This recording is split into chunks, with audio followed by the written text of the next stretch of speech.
요한계시록 7장 1절부터 12절 말씀 가지고 오늘 나눌 말씀은 구원은 하나님과 어린 양께 속한 것이라는 제목으로 말씀 나누겠습니다. 지난주 말씀은 네 가지 봉인을 떼었을 때 보여주신 일을 이루려면 얼마나 기다려야 되느냐고 질문하신 것에 대한 대답이었습니다. 대답의 핵심은 다섯 번째 봉인에 나오는 조금만 더 기다리라는 하나님의 대답과 여섯째 봉인 끝부분에 나오는 이러한 하나님의 심판을 누가 견뎌낼 수 있겠느냐는 말씀이었습니다. 아무도 견뎌낼 수 없다는 것이기 때문에 그 하나님의 심판이 조금 미루어진 것은 멸망할 자들 중에 혹시나 회개하고 돌아올 자들이 있을까 하여 기다리시는 하나님의 한결같은 사랑이라고 했습니다. 오늘 말씀은 하나님의 천사가 하나님의 백성들에게 인을 칠 때까지 아무도 해하지 말고 잠깐만 기다리라는 내용입니다. 하나님의 백성들은 아무도 해치 못하도록 따로 보호하신다는 말씀입니다. 오늘 말씀 뒷부분에는 그렇게 보호받고 구원받은 백성들이 하나님과 어린 양 앞에서 하나님의 보좌와 어린 양 앞에 서서 하나님과 어린 양을 찬양하는 내용이 나옵니다. 따라서 인을 치셔서 보호하신 목적은 하나님을 찬양하게 하는 것입니다. 이 말씀 보면서 우리도 오늘 말씀처럼 하나님과 어린 양을 찬양할 날을 소망하며 우리가 주님을 따라 순종하는 삶을 살도록 해야 되겠습니다. 1절부터 3절에 보면 인을 칠 때까지 해하지 말라는 내용이 나옵니다. 오늘 말씀 맨 앞에 보면요, 그 뒤에라는 말로 시작을 합니다. 이것은 앞에 나온 사건들이 일어난 뒤라는 뜻이 아니고요, 시간적인 순서가 아니고 6장의 환상을 본 뒤에, 그 뒤에 새로운 환상을 보았다는 것입니다. 이것은 환상의 순서이지 시간의 순서가 아닙니다. 그래서 이것은 여섯째 재앙을 본 뒤에, 6가지 재앙을 본 뒤에라는 뜻입니다. 그래서 6장 1절에 8절에서 나오는 4가지 재앙이 시작되기 전에 있는 일을 순서를 바꿔놓은 것입니다. 요즘 드라마에서도요, 이런 게 나오죠. 중요한 것을 보여주지 않고 건너뛴 다음에 나중에 시간을 거슬러 올라가서 지난 일을 말해줌으로써, 자세히 말해줌으로써 극적인 효과를 더하는 것이 있습니다. 이것도 역시 6개 봉인을 뜯은 뒤에 인을 치신 것이 아닙니다. 하나님의 심판을 시작하기 전에 인을 미리 다 치신다는 것을 6개의 심판을 먼저 말해서 경각심을 준 뒤에 잠깐만 하고 내가 중요한 것 하나 알려줄게 하면서 인을 치시는 장면을 말씀해 주는 겁니다. 그래서 요한이 새롭게 본 환상은 4 천사들이 땅의 네모퉁이에 서 있는 장면입니다. 땅의 네모퉁이라는 말은요, 동서남북 모든 방향이기 때문에 알려진 모든 세계를 뜻합니다. 이 천사들은 땅의 네모퉁이에 서서 4 바람을 붙잡고 있었습니다. 4 바람도요, 동서남북 4 방향에서 불어오는 바람이기 때문에 세상에 불어오는 모든 방향입니다. 그러니까 동서남북 4가지 바람만이 아니고 동남풍이건 북서풍이건 뭐 어떤 바람이든지 다 포함하는 것입니다. 그래서 4 바람은 앞에서 나온 4명의 말 탄 사람을 뜻한다라고 보통 해석합니다. 결국 앞에서 4명의 말 탄 사람이 이렇게 하나님의 심판을 행하는 거죠.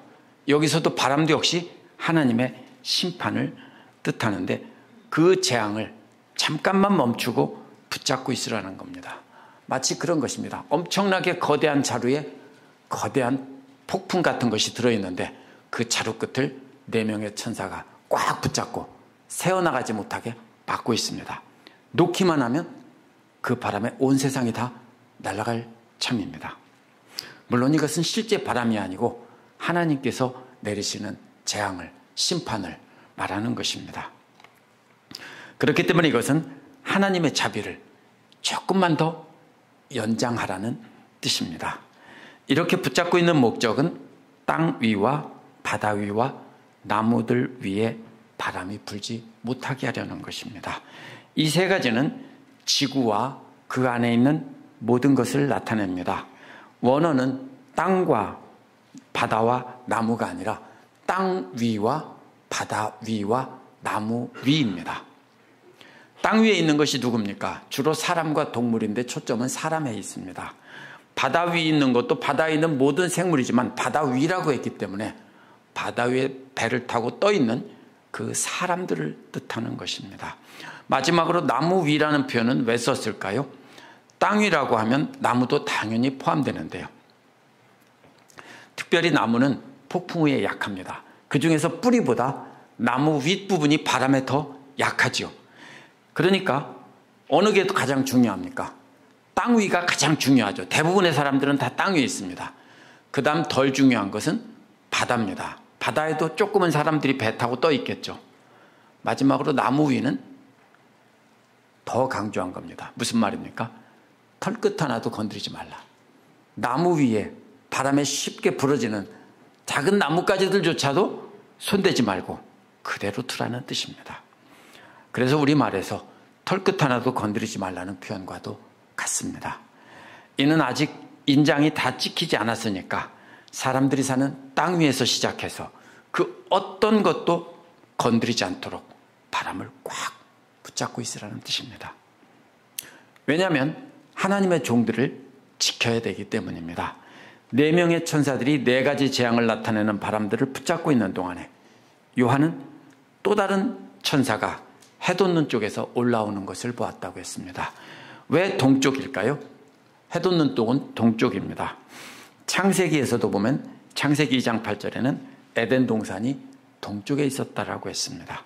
에스겔 43장 2절에서는 하나님의 영광이 성전으로 오는 쪽이라고 했습니다. 에스겔에서는 하나님의 영광이 마치 무슨 헬리콥터처럼 성전을 떠나서 이제 날아가서 어디로 갑니까? 바빌로니아로 가는 그런 장면이 나옵니다.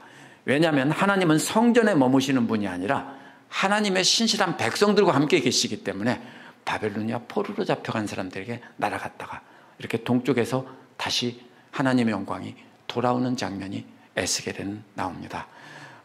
또 마태복음 2장 1절에서 2절에서도요, 동방 박사들이 예수님의 탄생의 소식을 가지고 오는 쪽도 역시 동쪽입니다.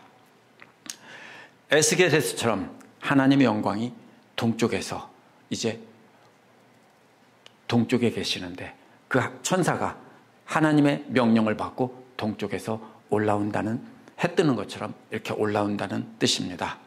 그래서 이 천사는 살아계신 하나님의 인장을 갖고 있었습니다. 그래서 살아계신 하나님이라는 표현은 생명이 없는 죽은 신들과 비교해서 하는 표현입니다. 하나님의 인장을 갖고 있었다는 것은 하나님의 명령을 받아 하나님의 뜻을 수행하는 천사인 것입니다. 마치 암행어사 출두할 때 암행어사들이 마패를 들고 있는 것은 보여주면 마치 뭐가 같습니까? 왕의 명령을 받은 거기 때문에 왕의 말과 똑같이 듣는 것과 같습니다. 그래서 하나님의 명령을 받아 하나님의 뜻을 수행하는 천사가 이렇게 올라와서 땅과 바다를 해할 권세를 가진 천사들에게 큰 소리로 외쳤습니다. 무슨 말입니까? 네 방향에서 바람을 붙잡고 있는 네 천사들에게 외쳤습니다. 뭐라고 큰 소리로 외쳤습니까? 우리 하나님의 종들의 이마에 도장을 찍을 때까지 땅이나 바다나 나무나 그 어떤 것도 해치지 말라고 했습니다. 앞에서 말한 땅 위나 바다 위나 나무 위에 있는 어떤 것도 해치지 말라는 것입니다. 왜 이마에 찍습니까? 고대의 사람들에게 노예들을 소유를 표시할 때는 손목이나 이마에 찍었는데 이마에 찍는 이유는 쉽게 구별하기 위해서입니다. 그렇죠. 이마는 다 내놓고 다니죠. 요즘에는 머리로 가리기도 하지만 고대 사람들은 이마를 가리지 않고 머리를 통째로 이렇게 묶었거나 그렇게 많이 했기 때문에 어떻게 됩니까? 이마는 보입니다. 그래서 이마에 표시하는 것은 쉽게 식별할 수 있도록 하는 것입니다. 하나님의 진노로부터 하나님의 종들을 구별하기 위해서 표시하시는 겁니다. 뭐와 같습니까? 출애굽기 마지막 장에서 양의 피를 문설주에 바르는 것과 같습니다. 이 집은 하나님의 사람들이 있으니까 넘어간다는 뜻입니다. 에스겔 9장 3절 4절에서도 비슷한 내용이 나옵니다. 흰 제사장이 입는 흰 베옷을 입고 허리에 먹물통을 찬 율법학자가 애통하는 사람들의 이마에 표시하라는 내용이 나옵니다. 이러한 표시는 하나님의 소유라는 뜻이고요. 표시하는 목적은 이마에 표시한 사람을 빼놓고 나머지는 다 없애버리라는 뜻입니다. 따라서 요한계시록 7장 3절에서 하나님의 종들의 이마에 인장을 다 찍을 때까지 아무것도 해하지 말라는 말은 도장을 찍으면 그 나머지는 다 멸하신다는 뜻입니다. 그래서 이것을요, 이러한 보호가 영적인 것이지 실제로 신자들을 보호하는 것은 아니라고 해석하는 사람들이 많습니다. 그래서 이러한 재앙은 신자들도 다 똑같이 받아야 되는 것인데 하나님의 종들은 그것이 연단이고 또 불신자들은 더 강팍해져서 하나님을 대적하게 된다라고 해석을 합니다. 그러나 이 문맥에서 잠시 기다리라며 인장을 찍는 이유는 이것은 단순한 고난이 아니라 모두 나머지는 다 멸하려는 것입니다. 그렇기 때문에 함께 고난받는다고 해석하며 다 함께 심판을 받는다고 해석하면 잘못된 것입니다. 문맥상 맞지 않습니다. 이것은 하나님의 마지막 심판입니다. 기다리고 기다렸다가 마지막 때 다 쓸어버리실 때 그때 하나님께서 하나님의 사람들은 이마에 표시를 해서 잘못 함께 심판을 받아서 멸망되지 않게 하려는 것입니다. 6장에서 나온 심판도 단계적이었기 때문에 불신자들도 돌아오기를 기다리시는 겁니다. 하나님의 인장을 찍는 것은 이제 마지막 심판이 시작되기 전에 찍는 것이기 때문에 이 사람들은 도장을 받지 못한 사람들은 분명히 하나님의 심판을 받는 것이고 믿는 자들은 그 심판에서 제외된다는 뜻입니다. 다른 뜻으로 해석할 수 없습니다. 4절에서 8절은 인을 받은 사람들의 숫자가 나옵니다. 4절에 보면요, 그러한 사람들이 14만 4천이라고 했습니다. 이것을 다양하게 해석합니다. 특별히 이단들은 자기 교단에 자기들 종파에 들어오는 사람만 14만 4천 숫자에 딱 들어간다 이렇게 말을 합니다. 첫째로 이것은 혈통의 이스라엘 중에서 남은 자들이 14만 4천이라는 뜻이라고 해석합니다. 그런데 문제가 어디에 있습니까? 아시리아 침공 때 북왕국 10지파는 사실 사라졌습니다. 그리고 나머지 2지파가 예루살렘 멸망 때 AD 70년 예루살렘 멸망 때 그 정체성을 잃어버렸습니다.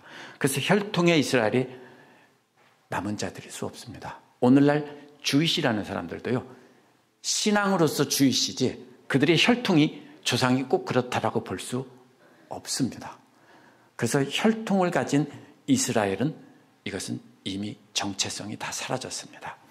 요한계시록보다 수십 년 전에 기록된 신약 성경들도 혈통의 이스라엘이 참 이스라엘이 아니라고 말합니다. 로마서 2장에서도 그리스도를 믿는 자들이 진짜 유대인이라고 말을 했습니다. 갈라디아서 6장에서도 교회가 바로 하나님의 이스라엘이라고 했고요. 베드로전서에서도 믿는 자들이 택하신 족속이요 왕같은 제사장이요 거룩한 나라라고 했습니다. 이미 요한계시록보다 수십 년 전에 기록된 하나님의 말씀들에서 이미 믿는 자들 교회가 진짜 이스라엘이라고 했기 때문에 여기서 다시 혈통의 이스라엘이 등장할 수 없습니다. 한술 더 떠서 극단적인 해석은 이런 것도 있습니다. 모든 혈통의 이스라엘이 다 구원받는다는 겁니다. 허무맹랑한 소리가 아니고요. 로마서 11장 24절에서 26절에서 나옵니다.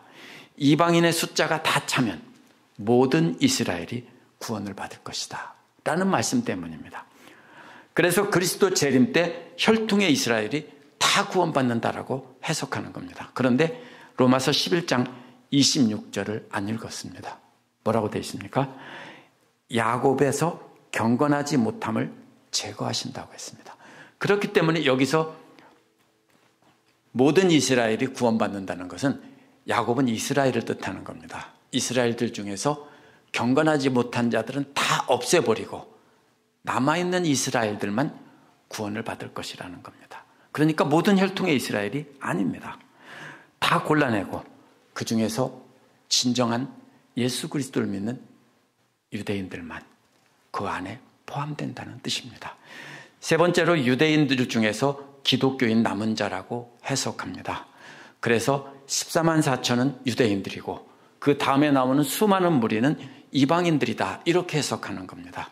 그러나 유대인이건 이방인이건 예수 그리스도를 믿는 자들은 다 구원받는 자들이기 때문에 혈통의 이스라엘이 중에서 기독교인들만 14만 4천에 들어간다는 것은 말이 안 됩니다. 마지막으로 마지막 때 순교자라고 해석하는, 넷째로 순교자라고 해석하는 겁니다. 그런데요, 14만 4천은 실제 숫자가 아니고 상징입니다.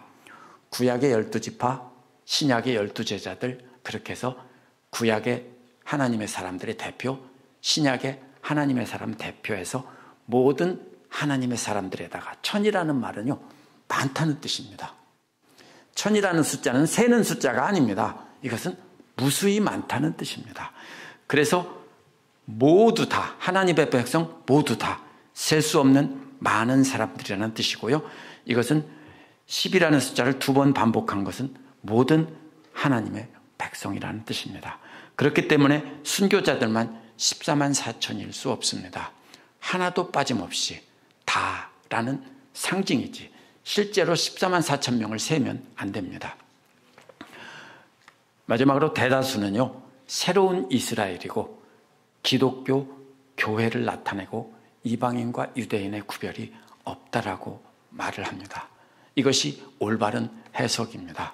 하나님의 소유가 된 구원받은 백성은 하나도 빠짐없이 다, 이것이 14만 4천의 의미입니다. 따라서 이스라엘 자손의 각 지파에서 나온 사람이라는 말도요, 교회를 뜻하는 비유적인 말입니다. 5절에서 8절에 나온 12지파가 쭉 나오는데요, 단지파가 사라졌습니다. 단지파가 이스라엘의 가장 북쪽입니다. 단에서 브엘세바까지 하면은 가장 북쪽에서 남쪽, 브엘세바는 사막 지역에 있는 쪽입니다. 단지파는 이방인 이스라엘의 가장 북쪽에 살다가, 거기가 어디입니까? 이방인들과 경계이고 계속 침략을 받는 곳이다 보니까 제 개인적인 견해로는 이방인들과 그냥 섞여서 정체성을 잃고 사라졌을 것이라고 생각합니다. 어떤 것과 같습니까? 본래 만주는 한국 사람들이 살던 곳인데요, 지금은 우리가 힘이 약해서 그곳을 빼앗겼죠. 근데 거기 사는 사람들이 뭡니까? 조선족이라고 우리가 부르죠. 그 사람들이 한국 사람들입니까? 그 사람들한테 물어보면 한국 사람이라고 할까요?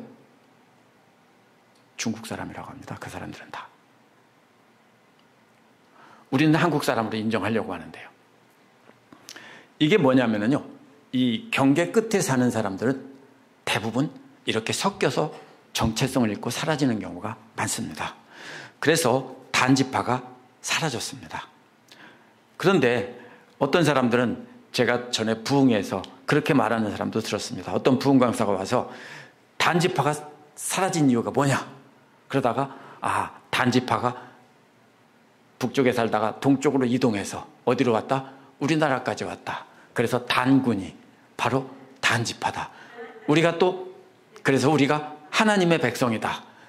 그래서 팥죽을 먹는 것도, 팥죽을 문설주에 바르는 것도 똑같다 하는 사람, 이게 뭐냐면요, 소설입니다. 이거는 아무 근거도 없고 말도 안 되는 말입니다. 단지파가 사라진 것은 정체성을 잃고 사라진 겁니다. 그래서 여기서 보면 본래 레위 지파는 12지파 중에 들어가지 않습니다. 세지 않습니다. 그런데 레위 지파가 여기 들어 있습니다. 요셉 지파를 므낫세와 에브라임으로 세서 12지파인데 단지파가 빠졌기 때문에 레위 지파도 들어가고 에브라임 대신에 요셉 지파라고 불렀습니다. 왜 12를 채울까요? 억지로 채우죠. 12제자도 하나가 없어지자 어떻게 합니까?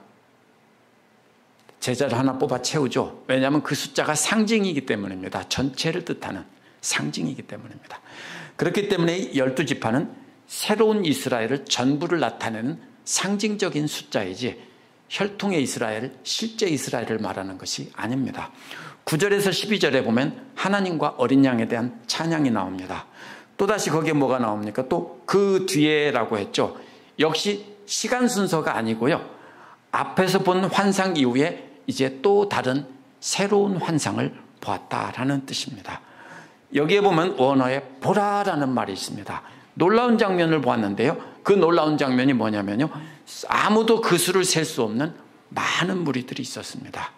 창세기 13장 16절에서 하나님께서 약속하신 내 자손들을 셀 수 없이 많이 주겠다고 한 그 약속이 여기서 실현이 된 것입니다. 이 많은 무리는 하나님의 보좌 앞에 있는 무리들입니다. 이들 무리들이 모든 민족과 종족과 백성과 언어에서 나온 사람들이라고 했기 때문에 이방인이라고 해석합니다. 그런데 어떤 사람들은 14만 4천은 그래서 이스라엘 중에서 수확한 첫 열매이고 여기서 모든 사람들은 이방인들 중에 택함 받은 자리다라고 해석하기도 합니다. 그러나 이것은 장소가 다른 것입니다. 14만 4천은 땅에서 하나님의 택함 받은 사람을 세어본 것이고요. 여기서 무수히 많은 사람들은 하나님의 보좌 앞에, 이것은 장소와 시간이 다른 것입니다. 그래서 9절에 나온 수많은 무리는 하나님의 임하의 인장을 받고 선택받은 하나님의 백성들이 이번에는 땅에서가 아니라 하나님의 보좌 앞에서 하나님을 찬양하는 모습입니다. 그래서 같은 사람들이 앞에서는 14만 4천, 즉 모든 믿는 자들이라고 한 것이고 그 숫자가 이번에는 새로운 환상을 보니까 수많은 셀 수 없는 무리들이라고 표현을 바꾼 것입니다. 이렇게 봐도 알 수 있습니다. 종족과 언어와 백성과 민족이라고 5장 9절에 나온 말이 똑같은 말이 여기서는 말의 순서가 바뀌어 있습니다. 또 종족과 언어와 백성과 민족은 단수입니다. 그래서 그것은 무슨 뜻이냐면 모든 사람들이라는 뜻으로 말한 것입니다. 근데 여기서는 복수입니다. 뭐냐면 종족들과 언어들과 백성들과 민족들입니다. 그래서 다양한 사람, 모든 사람들 가운데서 구원받은 사람들 모두를 소개하고 있기 때문에 이 들이라는 말을 넣은 것입니다. 그래서 세번역에 보면은 맨 처음에 민족이라는 말은 한글 개역에서는 나라라고 번역했습니다. 이 말은요, 신구약 전체에서 이방인을 가리키는 말입니다. 그래서 마지막에 나온 네 번째 나온 언어들이라는 말은 방언들이라고 이렇게 또 번역하는데 이것은 그 언어를 사용하는 사람들, 즉 많은 언어를 사용하는 사람들이기 때문에 역시 이방인입니다. 이것이 어떻게 됩니까? 첫 번째와 마지막에는 이방인들이 자리 잡고 있습니다. 종족이라는 말은 이게 앞에서 나온 지파라는 뜻입니다. 같은 혈통을 가진 사람들이라는 뜻이고요. 대부분 신구약 성경에서 이스라엘 12지파를 가르칠 때 씁니다. 백성이라는 말은 뭡니까? 주로 이스라엘 백성을 부를 때 백성이라는 말을 씁니다. 따라서 이방인들이 바깥쪽에서 샌드위치 빵처럼 감싸고 있고 중심에는 이스라엘 백성들이 자리 잡고 있습니다. 왜 그럴까요? 복음이 예루살렘에서 시작해서 이방인에게 퍼져나갔기 때문에 그 모양을 그대로 그려놓은 것입니다. 그러나 안쪽에 있다고 중요하고 바깥쪽에 있다고 중요하지 않은 것이 아닙니다. 샌드위치에서 빵이 중요합니까? 가운데가 중요합니까? 저는 빼놓고 먹으라고 하면 차라리 빵을 먹지 가운데만 끈적거려서 먹을 수가 없습니다. 어느 것이 중요하다는 뜻이 아니에요. 이것은 전체라는 뜻입니다. 어디서부터 시작됐어요? 이스라엘부터 시작해서 모두. 그렇기 때문에 이 수많은 무리는, 셀 수 없는 수많은 무리는 유대인이나 이방인이나 이방인이 아니라 14만 4천은 유대인이고 여기는 이방인이다. 편하게 해석하는 사람들이 그렇게 해석하는 거예요. 앞에서는 이스라엘 지파가 나오니까 이것은 이스라엘 것이다. 이것은 이방인일 것이다. 그러나 자세히 살펴보면 이것은 모두 같은 사람들입니다. 셀 수 없는 많은 무리는 유대인, 이방인 가리지 않고 모두가 다 하나님을 믿는 자들이라는 뜻입니다. 셀 수 없는 많은 무리들은 하나님의 보좌 앞에 또 어린 양 앞에 서 있다라고 했습니다. 이들은 흰옷을 입고 있다고 했는데 흰옷은 겉에 걸치는 외투이기 때문에 세번역은 흰 두루마리라고 한글에 맞게 번역한 겁니다. 그러나 두루마기는 아닙니다. 여기서 이들은 손에 종려나무 가지를 들고 있다고 했습니다. 흰옷은 거룩함과 정결함의 상징이라고 막연하게 말하기도 하는데요. 종려나무 가지가 의미를 분명하게 줍니다. 종려나무 가지는 승리자라는 뜻입니다. 그래서 개선장군이 이제 개선문을 통해서 들어올 때 사람들은 종려나무 가지를 들고 흔드는 것인데 그때 입어야 되는 옷이 흰옷입니다. 그렇다면 이 사람들은 모두 승리한 편에 속한 사람들이라는 뜻입니다. 예수님께서 예루살렘에 입성할 때도 사람들이 종려나무 가지를 들고 호산나를 외쳤습니다. 역시 예수님을 바로 개선장군으로 이스라엘을 구원할 자로 보고 그렇게 한 겁니다. 그래서 흰옷 입고 종려나무 가지를 든 것은 승리자라는 뜻입니다. 이긴 편이라는 뜻입니다. 그러나 이들이 고난을 받고 승리했다는 순교했기 때문이라는 뜻은 아닙니다. 개선장군은 이 사람들이 아니라 죽으시고 부활하셔서 하늘 보좌 우편에 계신 어린 양이기 때문입니다. 그래서 그렇게 셀 수 없는 수많은 무리들이 흰옷을 입고 종려나무 가지 들고 이어서 찬양한 것이 바로 뭐냐면 구원은 보좌에 앉아 계신 우리 하나님과 어린 양에게 속한 것이다. 복음성가가 그대로 나옵니다. 이따가 부를 텐데요. 구원하심이 보좌에 앉으신 우리 하나님과 어린 양께 있도다 라는 복음성가 가사가 여기서 나온 겁니다. 누가 승리한 거라고요? 자기들이 승리한 게 아니고 하나님과 어린 양의 승리고 자기들은 그 편에 서 있었기 때문에 구원을 받았다라는 뜻입니다. 그래서 이 구원은 자기들이 고난을 이기고 승리해서 얻은 것이 아니라 하나님과 어린 양에게서 온 것입니다. 구원받은 자들이 모두 다 하나님과 어린 양 예수를 찬양한 것입니다. 우리 구원도 마찬가지입니다. 우리가 노력으로 구원받은 게 아닙니다.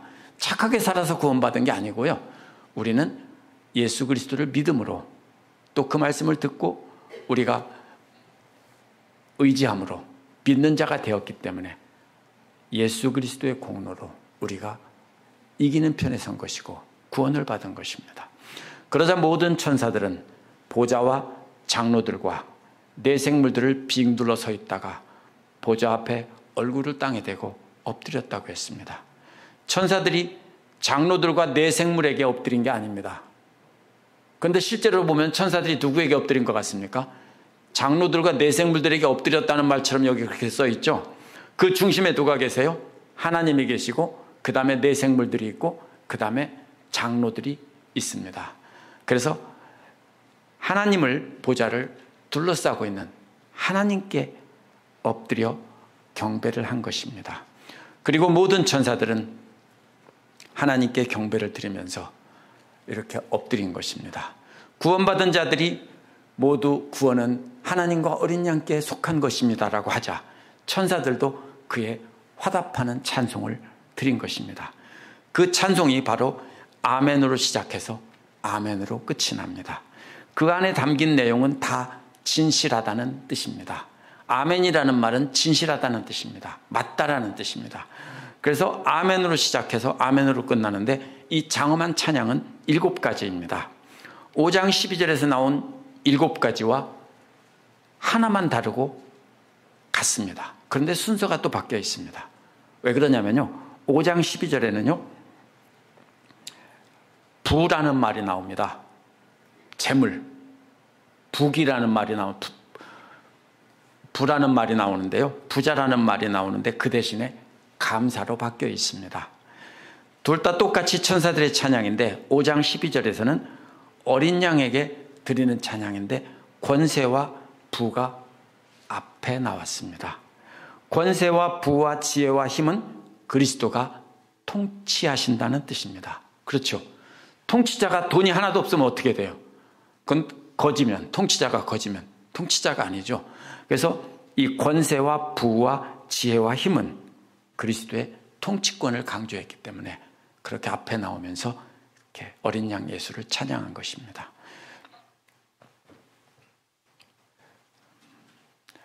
그러나 이제 천사들의 찬양을 드리는 중심은 여기서는 하나님입니다. 그래서 찬송과 영광이 맨 처음에 나온 것입니다. 그리고 부 대신에 하나님께는 그런 거 필요 없습니다. 세상 통치가 아니기 때문에. 그래서 감사로 바뀐 것입니다. 하늘 보좌에 계신 영원하신 하나님께 드리는 것이기 때문입니다. 이 7가지는 뭡니까? 꼭 7가지를 세서가 아니라 완전하게 충만한 찬양입니다. 완전하게 충만한 찬양이 우리 하나님께 영원 무궁토록 있다라고 찬송하는 것이 천사들의 화답입니다. 그래서 모든 성도들이 구원하심이 하나님과 어린 양께 속한 것이라고 하자 그 다음에 천사들이 엎드려 경배하며 이 7가지 찬양을 드리며 영원하다고 한 것입니다. 1세기 말 그리스도인들은 로마 황제를 신으로 숭배하는 것 때문에 그것을 거부했기 때문에 극심한 핍박을 받았습니다. 다른 민족들은 상관이 없어요. 왜냐하면 많은 신들을 섬기는 사람들이기 때문에 거기다 로마 황제도 신으로 하나 추가하라는 부탁은 아무것도 아닙니다. 근데 예수를 믿는 사람들한테는 심각한 문제입니다. 신은 살아계신 하나님 딱 한 분이기 때문입니다. 그래서 많은 사람들이 죽임을 당하고 사자굴에 던져지고 검투사들, 훈련된 검투사들과 칼 하나 딸랑 들고 싸우는, 그래서 죽임을 당하는 그런 일을 핍박을 받았습니다.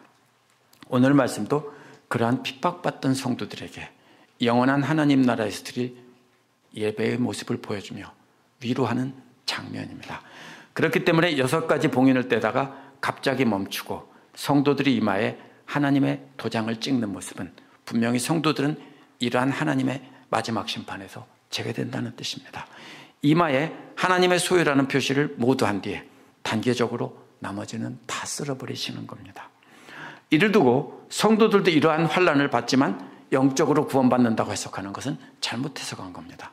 오늘날 우리도 예수 그리스도를 믿는 것 때문에 세상으로 핍박을 받을 수 있습니다.